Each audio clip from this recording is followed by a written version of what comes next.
Students, today we will see the topic Judicature. Before getting into detail, let me introduce what it is. Many times, courts are seen only as arbitrators in disputes between individuals or private parties. But judiciary performs some political functions also. Judiciary is an important organ of the government. The Supreme Court of India is in fact one of the very powerful courts in the world. Right from 1950, the judiciary has played an important role in interpreting and in protecting the constitution. Why do we need this judiciary or independent judiciary? In any society, disputes are bound to arise between individuals, between groups, between individuals or groups and government. All such disputes must be settled by an independent body in accordance with the principle of rule of law. This idea of rule of law implies that all individuals, whether rich or poor, men or women, forward or backward caste, are subjected to the same law. The principal role of judiciary is to protect rule of law and ensure supremacy of law. If safeguards right of the individual, settles dispute in accordance with law, and ensure that democracy does not give way to individual or group dictatorship. In order to be able to do all this, it is necessary that the judiciary is independent of any political pressures. Next, we will see structure of judiciary. So here we can see there are Supreme Court of India in the top, and then followed by it High Court, and below them we can see District Court and subordinate courts. So this is the structure of judiciary. In case of Supreme Court of India, the functions like decisions are binding on all courts, can transfer judges of High Court, can move cases from any court to itself, can transfer cases from one high court to another. So these are the functions performed in the level of Supreme Court. And what about in High Court? Here, High Court can hear appeals from lower court, can issue writ for restoring or fundamental rights, can deal with cases within the jurisdiction of the state, then exercise superintendence and control over court below it. In case of district court, the functions are deals with cases arising in the district, consider appeal on decision given by lower court, decides cases involving serial criminal offences. And what are the functions of subordinate court? It considers the cases of civil and criminal nature. So these are the structure and some functions also we have seen under each court. Next we will see the composition of the judiciary. So what are the composition? Article 124 of the Constitution provides that there shall be Supreme Court of India between consisting of Chief Justice and 7 judges. Further, it says Parliament by law may increase the number of judges. So here the Parliament by law may increase the number of judges. The Supreme Court of present comprises 25 judges, including Chief Justice of India. So these are the composition and the judiciary. Now let us see appointment of judges. As per Article 124.2 provides that the judge of Supreme Court shall be appointed by the President of India after consultation with the judges of the Supreme Court and of High Courts. In case of Chief Justice appointment, the President may not consult other judges. After 1993 Supreme Court decision, it is now convention that senior most judges of Supreme Court becomes Chief Justice of India. And the next we will see qualification for appointment of judges. As per Article 123 provides following qualification. He must be a citizen of India. He has been judge of a high court for at least 5 years continuously, or he has been an advocate of high court for at least 10 years continuously, or he is in the opinion of President of India a distinguished jurist. What about tenure and the judiciary? A person continues as judge of Supreme Court during his good behavior or till he attains 65 years of age, whichever is earlier.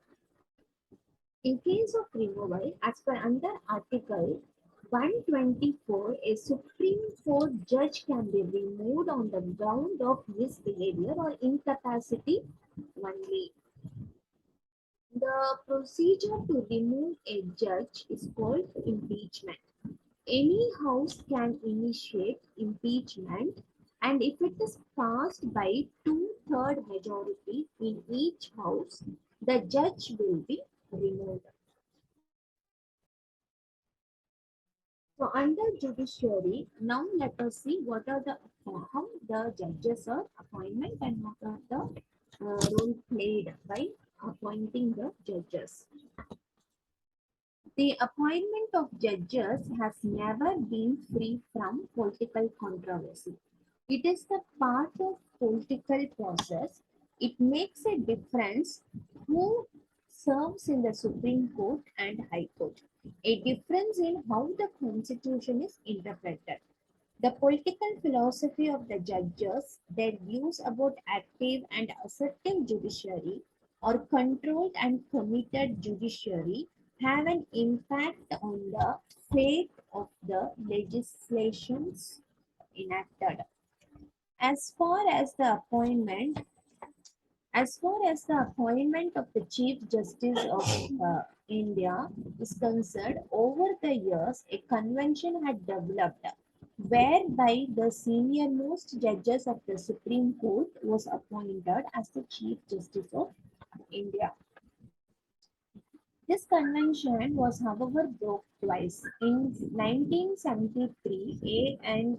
Ray was appointed as Chief Justice of India, superseding three senior judges. Again, Justice M. H. Begg was appointed, superseding Justice H.R. Khanna in 1975. The other judges of the Supreme Court and High Court are appointed by the President after consulting the Chief Justice of India. This, in effect, means the final decisions in matter of appointment rested with the Council of Ministers. What then was the status of the consultation with the Chief Justice? This matter came up before the Supreme Court again and again between 1982 and 1998. Initially, the court felt that the role of the Chief Justice was purely consultative. Then it took the view the opinion of the Chief Justice was be followed by the President. Finally, the Supreme Court has come up with a novel procedure. It has suggested that Chief Justice should recommend names of persons to be appointed in consultation with four senior most judges of the court. Thus, Supreme Court has established the principle of collegiality in making recommendations for appointment. At the moment, therefore, in matters of appointment, the decision of the group of senior judges of the Supreme Court carries greater weight. Thus, in matter of appointment, to the judiciary, the Supreme Court and the Council of Ministers play an important role.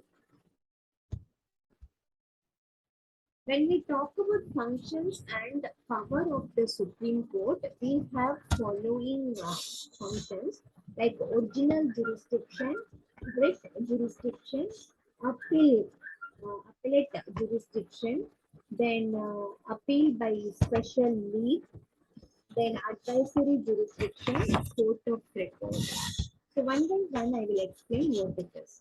Original jurisdiction. Article 131 deals with original jurisdiction. The functions are purely federal in character that may include disputes between union and the states. The government of India and the government of states or between two or more states. The original jurisdiction is exclusive. That means such disputes can come only to Supreme Court and not any other court. If a suit is brought against government by private party, it cannot be tolerated. Then writ jurisdiction. If there is violation of fundamental rights, a person under Article 32 can ask the Supreme Court to issue writ. But this applies only if fundamental rights of a person are infringed. Then appellate jurisdiction. Supreme Court is a court of appeal where lower or high court gives a judgment. The person can appeal to the Supreme Court against the judgment of the lower court. Appeal to the Supreme Court can be made in three types of cases, like cases involving interpretation of the Constitution, civil cases irrespective of any constitutional question, criminal cases irrespective of any constitutional question. Then the fourth function is appeal by special leave. There may be some instance where Supreme Court may interfere with the judgment of High Court or tribunal where the question of justice is involved. Such residuary power is given to Supreme Court under Article 136. And the next function is advisory jurisdiction. In some circumstances, the President may refer the matter to Supreme Court to seek opinion. The President may consider that the matter involves important question of law or public interest. Hence, it will be appropriate to seek opinion from Supreme Court. And the last function is court of record.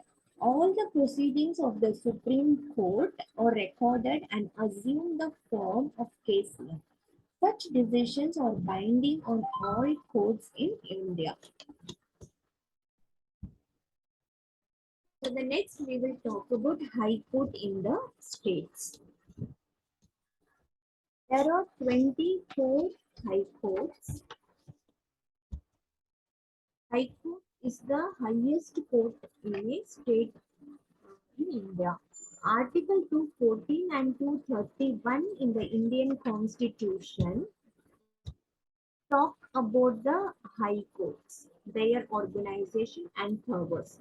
The Parliament can also provide for the establishment of one High Court for two or more states. So as said, there were 25 High Courts.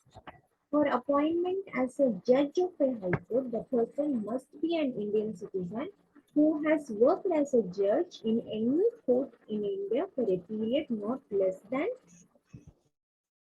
10 years.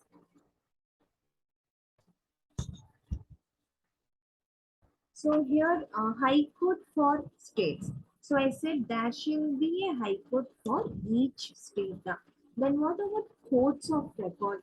Every High Court shall be a court of record and shall have all the powers of such a court, including the power to punish for contempt of itself.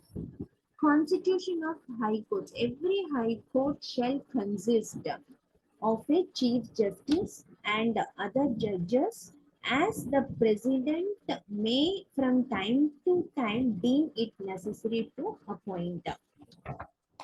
Appointment and conditions of the office of a judge of a high court.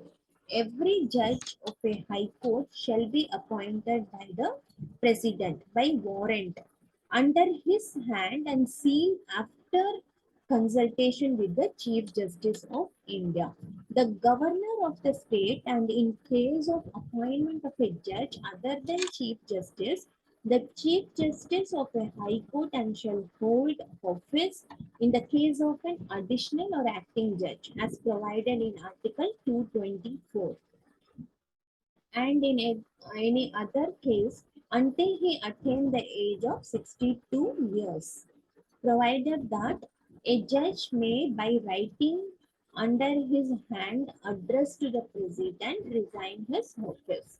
A judge may be removed from his office by the president in the manner provided in clause 4 of Article 124 for the removal of a judge of the Supreme Court. The office of a judge shall be vacated by his being appointed by the president to be a judge of the Supreme Court or by his being transferred by the president to any other court within the territory of India.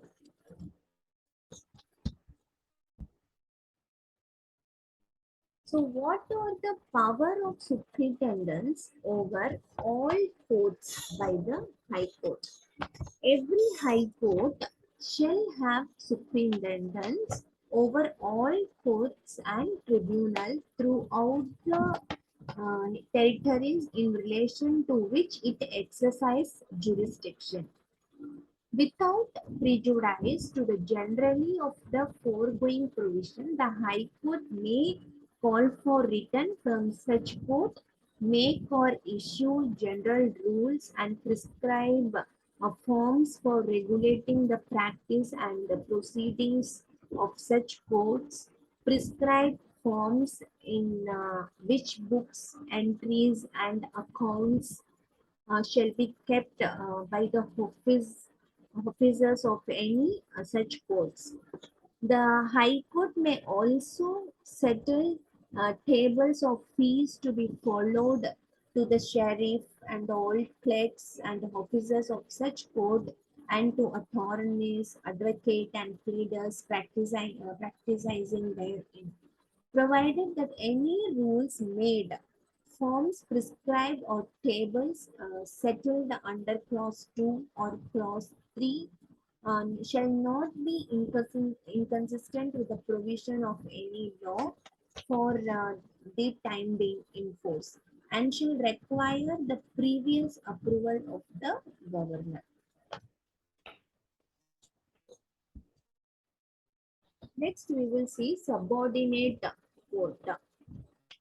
Appointment of district judges. Appointment of persons to be and the posting and the promotion of district judges in any state shall be made by the governor of the state in consultation with the High Court exercising jurisdiction in relation to such state. A person not already in the service of the union or of the state shall only be eligible to be appointed a district judge if he has been for not less than 7 years an advocate or a pleader and is recommended by the High Court for appointment. As per 233A, validation of appointment of and judgment etc. delivered by certain district judges. So no appointment of any person already in the judicial service of a state or of any person who has been for not less than 7 years an advocate or a pleader to be a district judge in that state. No posting, promotion, transfer of any such person as a district judge made at any time before the commencement of the Constitution as per the Act 1966, otherwise than in accordance with the provision of Article 233 or Article 235 shall be deemed to be illegal or void, or even to have become illegal or void by reason only of the fact that such appointment, posting, promotion, or transfer was not made in accordance with the said provisions.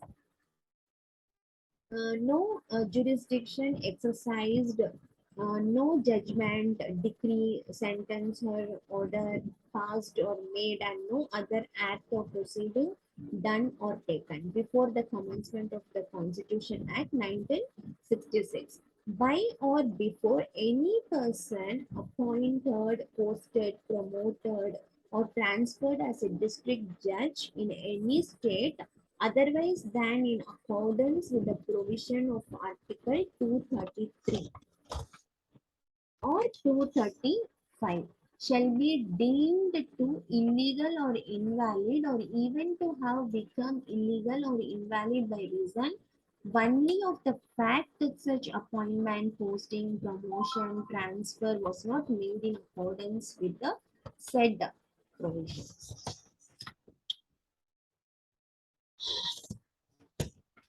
So, recruitment of persons other than judges to the judicial service control over subordinate courts.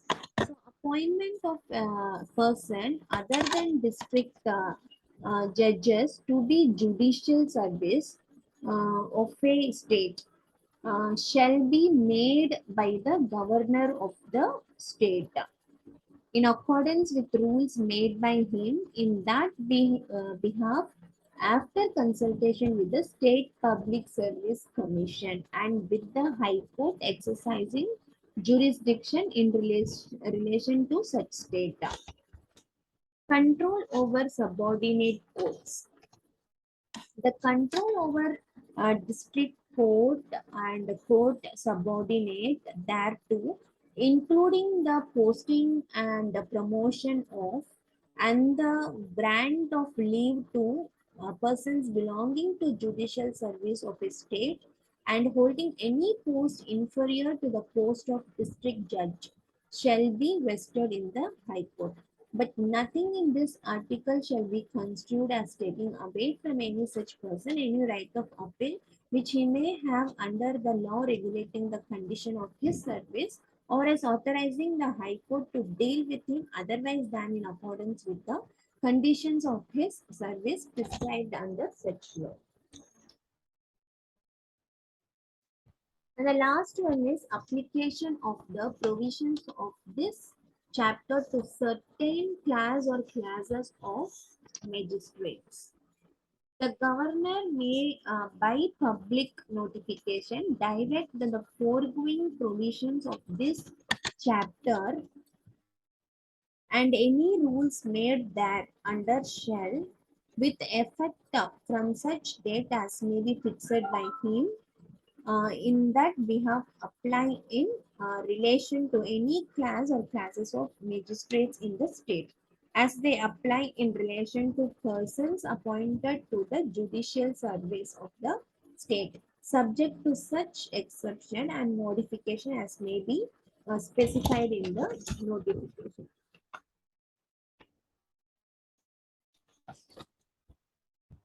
So that's all about subordinate code. Thank you, students. The next topic we will see in the next video. Thank you.